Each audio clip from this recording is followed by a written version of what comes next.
400 литри во секунда. Толку вода испумпува во моментов хидросистемот Ѓавато. Половина вода е за хидроелектраната Топлик на Дојранското езеро, половина за дивите приклучоци. Ова го виде денеска на лице место и екипата на Државниот инспекторат за животна средина. Се увери и дека Министерството за животна средина за испумпување на вакви количини вода плаќа 60.000 евра месечно за електрична енергија. Дојдење се изгледај во инспекција да видат дали има диви приклучоци, да установат на колку места има диви приклучоци. Од мене не се побарали помош сега за сега. Па што знам, ако им потребам, јас им ставам на располагање. На колку места има шахти за диви приклучоци? Па на најмалку 20 места сигурно што ги знам, јас постојат диви приклучоци.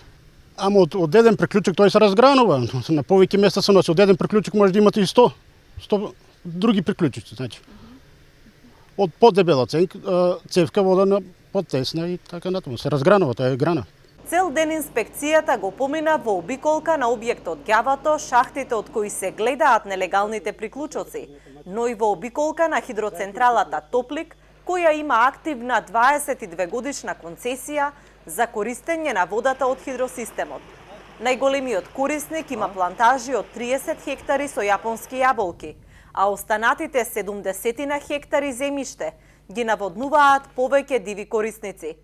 Од Државниот инспекторат за животна средина велат дека откако ќе го завршат целосниот вонреден инспекцијски надзор, ќе ги соопштат констатираните состојби и ќе поднесат извештај до надлежните институции кои најверојатно ќе треба да се вклучат во овој случај: Пазарен инспекторат, УЈП и јавно обвинителство. Вчера инспекторатот рече дека уште пред 2 години побарале од Министерството за животна средина да го предаде хидросистемот на АД Водостопанство.